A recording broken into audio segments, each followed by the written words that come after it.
Today I'm going to walk you through how to use this system step by step. First, let's take a look at the horizontal menu at the top. This is the menu we use to view and manage everything that's already in the system, like stock items, orders, and work orders. If we want to add something new, such as a new stock item, order, or work order, we need to use the plus button at the bottom right corner. Now let's start with settings.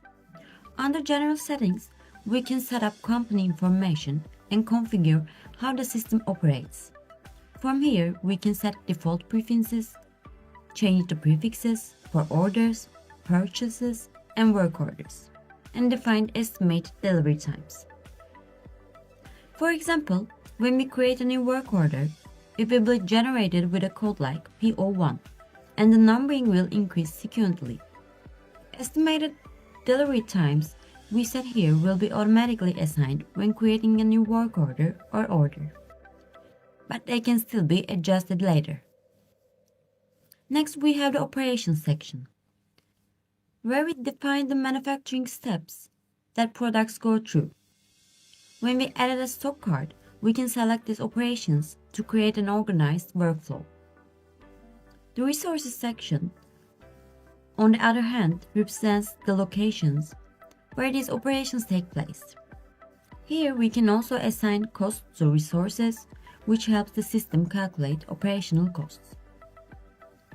For example, if we enter a cost per hour, the system will calculate the cost based on the operation's duration.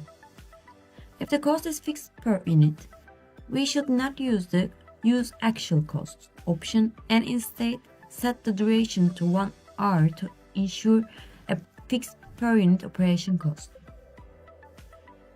Another key section in settings is integrations.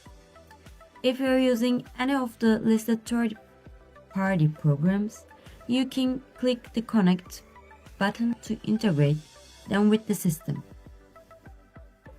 This way, both systems will work synchronized. Now let's add a new product using the plus button.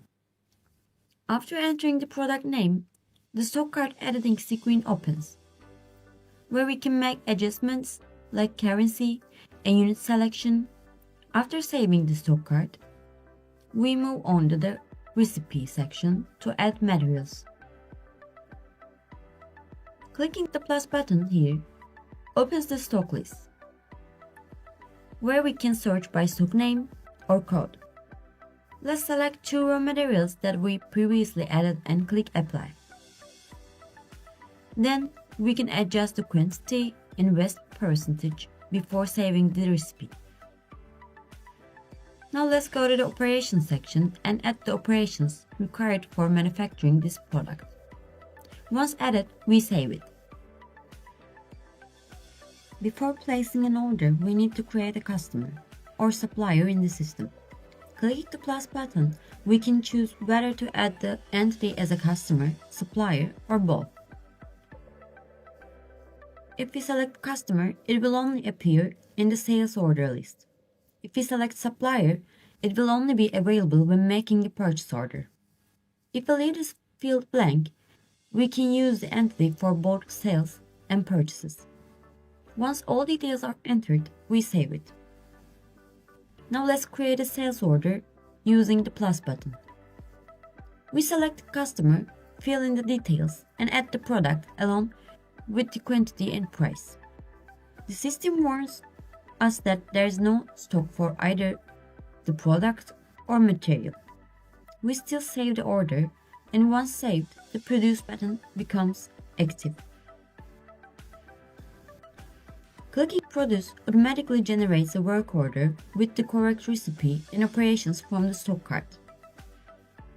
If necessary, we can make adjustments before saving. Next, let's go to the planning screen and check the material section. Here, the system automatically lists all required materials and quantities needed for production.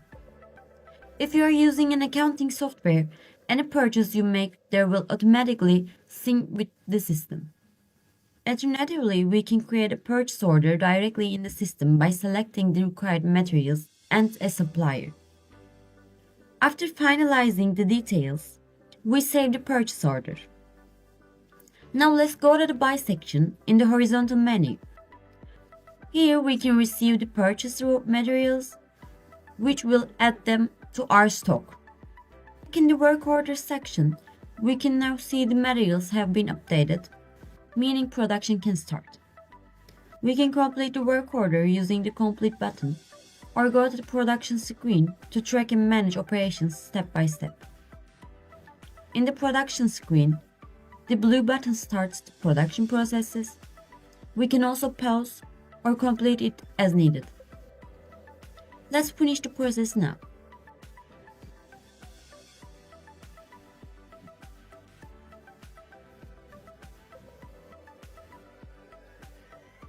Once the work order is completed, we can go to the completed work orders section under work orders in the horizontal menu. Clicking on a specific work order, we can view all analysis. Let's go back to the orders screen. We now see that the product is in stock, meaning we can deliver the order. Clicking deliver completes the processes. And that's it. This is how we can manage stock, production, and orders in the system. If you found this quite helpful, don't forget to like and subscribe for more tutorials. Thanks for watching and see you in the next one.